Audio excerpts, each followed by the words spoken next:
Merci de choisir Mireille Mwamba Télévision pour vous informer, fidèles internautes. Salut.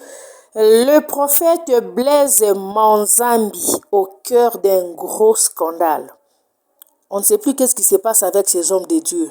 Qu'on continue à les appeler les hommes de Dieu, le roi de Dieu, ou ce sont juste les agents du diable, ou ce sont juste les loups qui sont dans la bergerie. En tout cas, Esalipa Sinamawa. Blaise Manzambi a cotissé inceste dans sa propre famille.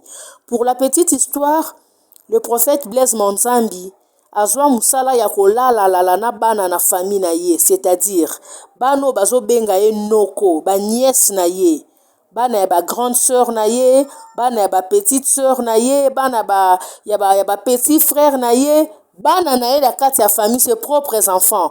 Azwa musala ya kolongola bilamba alala bango, balala naka. Donc, Moussali Nanzamba kotisa inceste dans sa propre famille. Mais Yambalo est tourné ma benzamba sali qui a exposé Blaise Manzambi est en train de harceler la femme de son neveu. Neveu na ye wana kombo na ye Neves. Azara loro la bras droit na ye. Si kanyon so Blaise Manzambi akendaka kote ya bazalaka na Neves nda memelaka ye sac, Neves nda simbaka micro na ye nda surveillaka mai ne ya komela. Blaise Manzambi azo harcelé mwasi ya Neves po abima na ye. Makambe bimi comment Blaise Manzambi était allé prêcher quelque part, bakendaki na Neves na mwasi ya Neves. Alors azo imposer Neves a memela ye sac ndenga mesana azo pesa ye sac. Mwasi ya Neves ayebisi Neves kozwa sac wana te tika ya mema sac na ye moko. Alors etika qui quand même attention à Neves pour na komona pourquoi son épouse a manifesté neti impolitesse moko boye envers oncle na ye. Boyebi bino moko na ba Congo ke noko azala le roi Nzambe. Tant bazongi na ndaku Neves atie mwasi na ye mo ba pression et voilà la femme va dire à son mari clairement que noko na yo alukaranga makangu.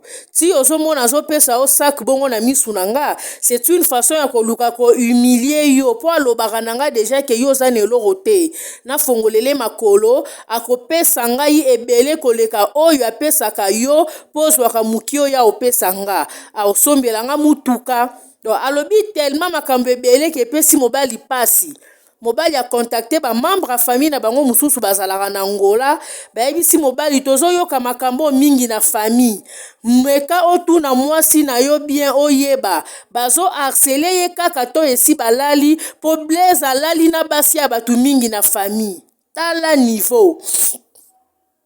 Mosali na Nzambe qui a pour mission ya ko sauver ba âme, ya ko lakisa batu nzela ya Nzambe, mais Yesu ko akomi na mission ya ko détruire ba âme, ya ko mema ba âme na libungi, ya ko bungisa bana na Nzambe nzela. Donc akotisi inceste na famille na ye. Mais ata kibonyama ngo kibondumba. Kendo sa kindumba na olibanda, pourquoi seulement dans la famille? Alors on s'est dit niveau ya inceste na impudicité au prophète Blaise Manzambi azala ngo. Eza eloko moko te azo sala ngo kaka boye pona nzoto sentiment nzoto non.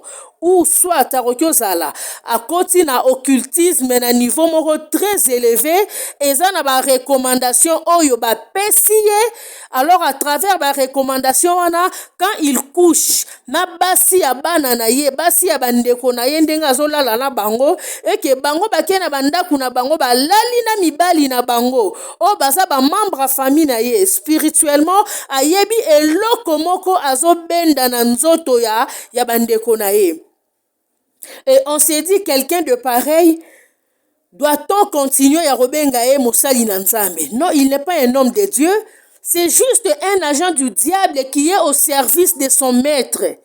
Makambo yo ba scandale yo eleki mingi na l'église de réveil. Donc église de réveil est comme le quoi sangisa moro soko za na posa o mona scandale na ba forme na ngonyonso yaka na église de réveil. Une semaine rolekate église de réveil comment le roi lupango ba mongo. Ce qui ezangi likambulelo lobi rozanga te. C'est une honte.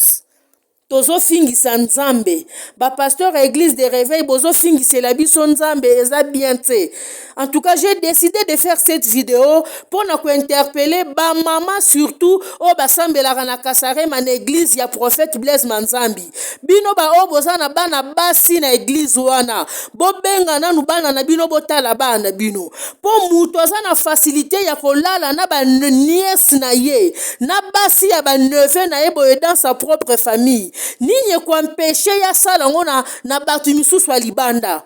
Bokozala bokendaka kuna be mama moko kidiba lokwa ba mama mingi bomona ba pasteur lokwa ba modèle lokwa ba nzambe. Nzoka asia tobolela bino bana boye bakate bana si ba toboka asia lalel asia bebisela bino bana. Ba maman basambela na église ya prophète Blaise Manzambi. Ba papa o basi na bino basambela akuna bo fongola misu. Bokozala boye bakate nzoka prophète alale la ko déjà moi si ba collaborateur à Blaise Manzambi. Ouvrez vos yeux. Okozala boye mona Blaise Manzambi azana o serré collaborateur na e amona ko eloko pamba ko tinda o loko amwa muke amona ko lisusu na valeur te po alala déjà moi si na yo. Bo fongola misu o eza bondoki. Voilà pourquoi nalobaka toujours na batu faites attention na ba place bokendaka ko sambela na batu bopesaka mitu asala o imposition de main. Na kati ya imposition de main eza na ba mystère makasi ya transmission. Mutu lokwa Blaise Manzambi boye, quelqu'un qui n'est pas animé, mais quelqu'un qui est l'incarnation de l'impudicité, quelqu'un qui est l'incarnation de l'inceste. Si un homme pareil t'impose le main, dites-moi, nini ya malonga ekomona na vie na yo? Vie na yo ekobeba. Yango zomona bato ebele okenda église kokenda kosambela. Mais o comprena te, olie vie na yo ebonga, nzambo yo keluka, olie visiter yo, mais babakisi yo mikumba mususu, vie na o ekosi sécheresse, on se retrouve na ba problème moko ozalaka nango te, on se retrouve okoma kosala makambo mususu ya mabe ozalaka jamais kosala na vie na yo. Pourquoi? Parce que on a eu à t'imposer les mains par des gens comme des Blaise Manzambi. Un agent au service du diable, un agent du diable au service de son maître. Mais azo mi benga pe prophète, azo mi benga apôtre. Donc eza vraiment pas si mingi tozo ebate batu ba continuer ko sambela, batu ba vanda na bandaku. Voilà pourquoi je donne raison à certaines personnes oh ba comment na bango ko sambela na ba réseaux sociaux. Sorry. Il y a des gens comment na ko sambela adopter na chaîne moko boye église moko online asambeli na e mbongo na ya mabonza bimi libanda moni mutu moko azo souffrir azo apesiye asaleli nzambe ke koya na ba église lokola ya batu lora ba Blaise Manzambi oye ko mibakisela mikumba. Moi je me pose maintenant la question, basi onyonso ya zo kendaka ko linga wana bon sala ta kindumba na oposa na ondumba, mais pourquoi venir dans ta famille? Pourquoi chercher à kolala na mwasi ya neveu na yo, mwasi ya mwana na yo, alala na ya bongo ebele. Neveu na ye moko grand frère ya neveu na ye oyo neve sa utaka Angola. Akitelaka na ndako ya Blaise Manzambi na Paris. Blaise Manzambi a connecté na mwasi moko na France alobi mwasi oyo linga ye comme aza déjà na mukanda yo za na mukanda te pose wa faciliter ozwa papier. Nzoka mwasi oyo Blaise Manzambi azo connecté neve na ye wana grand frère ya neve soka landie mission oya oyeba. Mwasi wana Blaise Manzambi ye moko abimaka deja na ye. Mais andimi neve na ye oyo autaka Luanda alinga mwasi wana atia mwasi wana na ndaku. Ye continuera koyaka kolalaka mwasi wana na ndaku na ye. Tala niveau. Ça c'est de la sorcellerie. Quelqu'un de pareil, quelqu'un de normal, un homme avec toutes ses facultés en place et un homme qui se dit serviteur de Dieu ne peut jamais se comporter na kiboniama, na kibombua, na kibondumba ya niveau oyo non.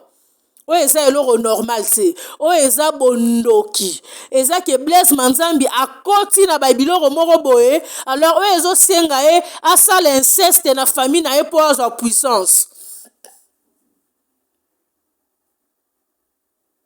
Ça fait très mal. Nakomona boye, il a une belle femme. Nakomona boye, il a une très belle femme. Komona mwasi na Elise Manzambi, aza mwasi kitoko. Naza mwasi kitoko, une femme vraiment qui craint Dieu. Orolanda mwasi wana nalandaka ye mingi. Mais qui malheureusement akutani na mobali ya boye. Mobali moko qui l'humilie à tout moment. Mobali moko aza na facilité ya kolongola bilamba heure nyonso. Ça fait mal. Mobali moko aza na facilité ya kotikalaka mutakala. Soki mutu aza na facilité ya kotikalaka mutakala boye na famille na ye. Et pas ba nièce na ye, et pas basi ya bandeko na ye, tout ça. À combien plus forte raison na kati ya église wa azaka osalela Nzambe. C'est que na kati ya église wana komi sa église wana salle de jeu. Ba sœur ba protocole wana ba chantre ba fille ba na ba intercession wana c'est ka betaka bango ba makembe sans désordre a comme ça église vraiment salle de jeu na et mutua boye je reviens encore si tu vas prier dans son église ndenge batu misu basalaka ye soka ye église il faut luka pasteur akutana na pasteur basolola na pasteur atie mutu pasteur atie liboko kazo sambela yebisanga mutu aboye a imposer yo liboko ozwi nini parce que quand on t'impose la main là on te transmet quelque chose. On ne donne que ce qu'on a. Maintenant, le prophète Blaise Manzambi, lui, a l'inceste dans son sang. Il a l'inceste dans lui. Donc l'inceste là même, quand ce mot-là a été créé, c'était pour lui. Parce que c'est ça la vie qu'il mène. Quelqu'un qui est comme ça, qui adore l'inceste, qui adore le sexe. Quand il t'impose les mains, qu'est-ce qu'il te transmet? Au moins, il n'y a pas de batu o balinga komona ba pasteur lokwa banzambe yekola komilukela kanzambe yo moko arrêtez babikenda kenda babipesa pesa mitu ba pasteur ebele bakoti déjà na ba science occulte bakoti déjà na ba biloko ebele pona koluka puissance batikalika ba pasteur ya kombo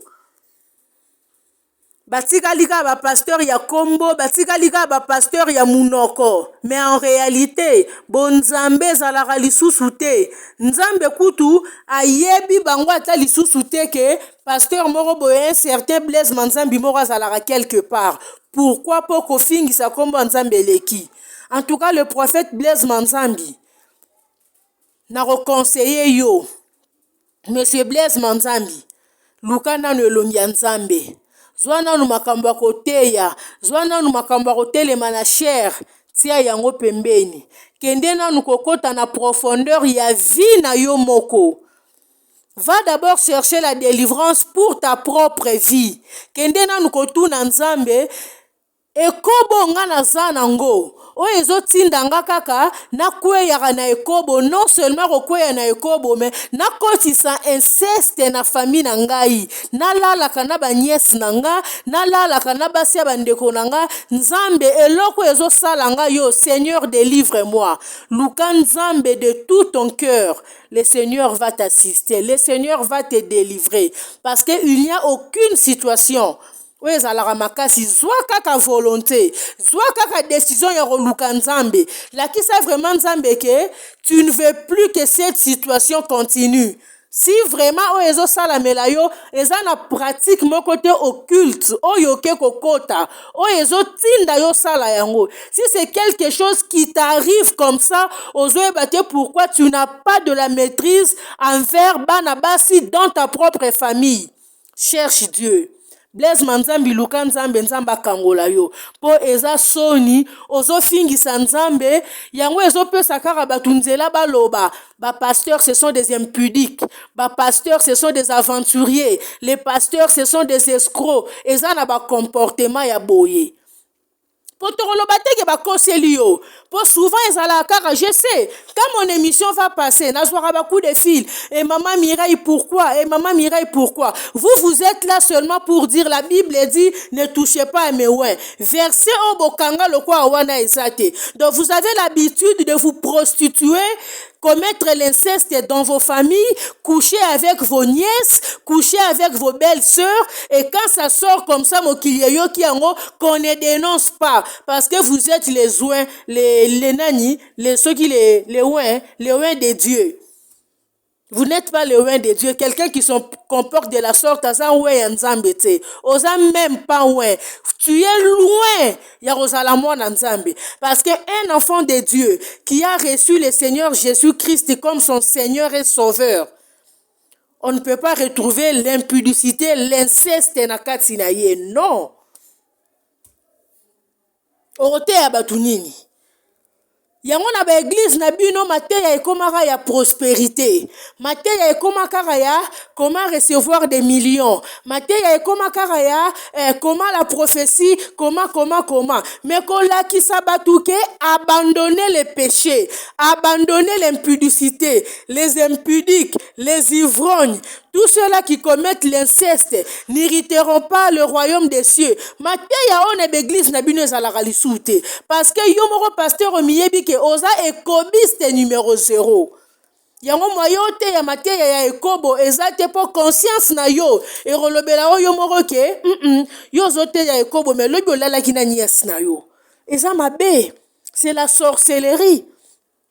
Dans ta propre famille, et ba membre famille na yo ba yebi yango, ba lobi o banda yango kala ba yoka kango bazana ba preuve, ya ba audio bomoni tozala yango oyo, et yo sala pasi, kendo sala kindumba no ata libanda ndo mesana kolala kana basi na ba France na ba Paris wana, mais pourquoi seulement venir dans ta propre famille? Pourquoi coucher avec tes nièces? Pourquoi coucher avec tes belles filles? Hein? Basi ya bana na yo parce que ton neveu c'est ton fils. Pourquoi coucher avec la femme de ton neveu? Pourquoi chercher à détruire le foyer de ton neveu, toi pasteur? C'est la sorcellerie. Terme mususu ya employer ezate. Et loko mususu ya roloba na pratique abo ezate si ce n'est que ezaki ndoki. Les bandoki n'hériteront pas le royaume des cieux. Totika rofingisa nzambe tofingisi nzambe mingi, et surtout na République démocratique du Congo les pasteurs congolais tozopesa nzambe musala makasi. Bato ebele baza lisu na respecté envers le vrai homme de Dieu. Pourquoi? Parce que il y a des gens comme vous qui se comportent mal, alors tous les hommes de Dieu, même ceux-là qui servent Dieu en vrai et en vérité, sont salués. Sont salis, pardon, voulais-je dire. Donc on ne sait plus reconnaître, on ne sait plus respecter, on ne sait plus considérer ceux-là. Oh bazo banga nzambe, oh bazo tambela vraiment, oh bazo tambola vraiment na bonzambe.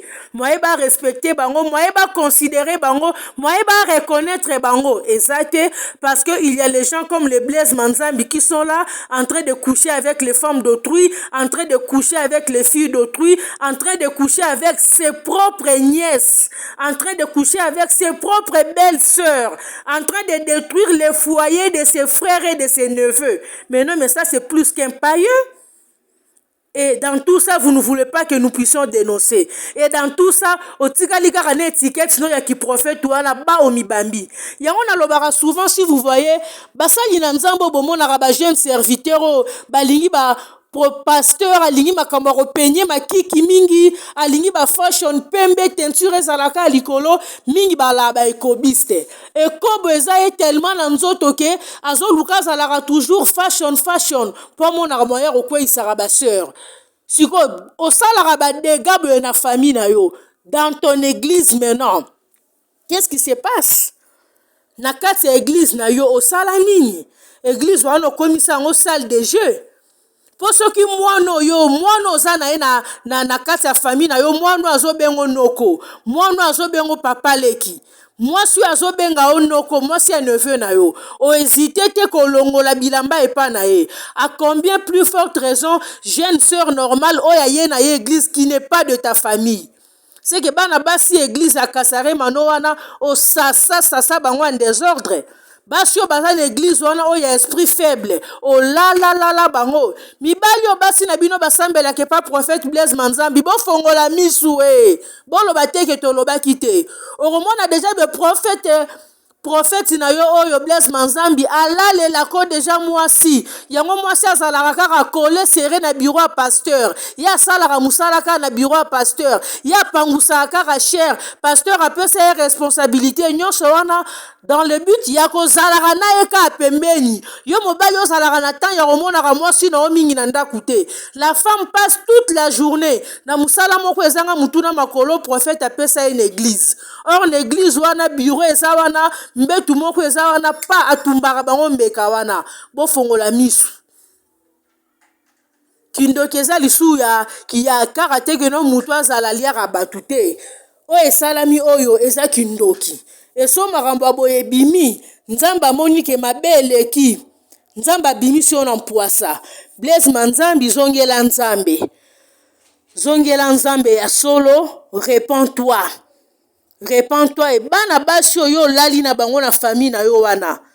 Tu dois demander pardon à ces filles-là. Tu dois demander pardon à ces enfants-là. Pour abuser na bango. Bamoni bolumbu na yo noko na bango. Oza parent na bango ti. Ba Bible ngo peka bino kande boteaka. Bino kande botanga kango. Bokoma ba expert nango. C'est la sorcellerie, ce n'est pas bien. Eza ko maudire ba vie ya bana. Eza ko bebisa ba vie ya bana. Ko lakisa mutakala na ona mwana azo benga aux parents. C'est la sorcellerie. Biloko abongo kutu malamu kokuta ngo ate pa mutu moko o ayebi nzambe te et pas mutu moko qui n'est même pas engagé dans le Seigneur.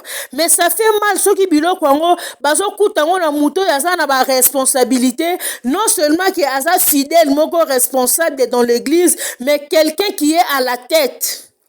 La tête de l'église nde balobaka. Donc c'est vous qui représentez Dieu dans ton église. C'est vous qui nous donnez le message de la part du Seigneur. Dieu m'a dit. Quand j'ai demandé au Seigneur, il m'a répondu en disant, quand je priais, le Seigneur est venu me souffler à l'oreille, il m'a dit. Quand je priais, Dieu m'a montré. Papa, Dieu te parle, Dieu te montre, tu parles de la part du Seigneur, mais régulièrement tu te prostitues avec les enfants dans ta famille.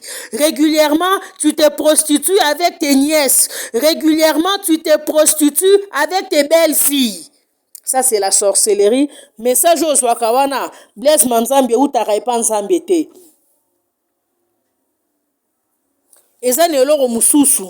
Oye pesa ko ba message wana unde bokomisa na bino musala nzambe business bokomisa na bino musala nzambe cop bokomisa na bino ba église ba magablo na bino bozana batu mususu oyo bo envuta na niveau moko boyekeno akoki kolongwa église na ote oswaka bambongo no ya sur eza na groupe moko batu na ba église bango nde bazwaka charge ya carburant ya pasteur ba misusu nde bafutaka wifi ya pasteur eza mawa mingi bokanga bandimi musu na kati ya bondoki po bayeba nzambe ya solo te po bino bo continuer ko détruire ba vie na bango. Et avec des choses pareilles, Dieu va vous frapper, Dieu va vous punir. Prophète Blaise Manzambi lukelo nyanzambe bima na kati ya biloko ya salite ya bondoki oyo koti ozo sala ozo fingisa komba nzambe botika ko fingisela biso nzambe. Ouais, sali oyo, ouais, salami oyo, c'est avertissement. Dieu a décidé maintenant de t'exposer. Potika, oyoka, o te repentir, o zonge la zele nzambe na busolo. Soko za mutu, orotika. Mais soko za na yo mutu ya manfu, oro continue, ti kota suka, le Seigneur va te frapper. Etant nzamba betaka ezala amabe nzamba tikelaka toujours mutu chance oromono salara makambu yo kanisaka ke nzamba zo kipe to kanisaka ko bima yanke obima yanke te. Dieu te laisse toujours l'opportunité ya yo ko te repentir ya yo ko bima na mabe wana sorry. Mais quand Dieu va remarquer atikeli yo opportunité mbala na mbala o te repentir obimaka kaka te okomisi yango habitude okomisi nzambe lokola koko na yo réaction na ye kozala mabe nzambe abetaka tobanga nzambe. Blaise Manzambi oyokisi nzambe soni, ofingisi nzambe mingi, ofingisi ba pasteur makasi. Tu es parmi les pasteurs en France o bazo fingisa komba nzambe tongo midi pokwa na ba vie na o ya ba inceste na kibondumba na ba vie na wa masanga. Eza pasi pe mawa zongela nzela ya nzambe, banga nzambe. Tika vi ya kindumba, surtout tika inceste ozo sala na kati ya famille na yo, kolala na bana na kati ya famille na yo, c'est la sorcellerie. Tika koloka bana oyo zola kisaka mitakala na yo wana, bana zola kisaka bolumbu na yo wana, eza kindoki. Le Seigneur va te frapper.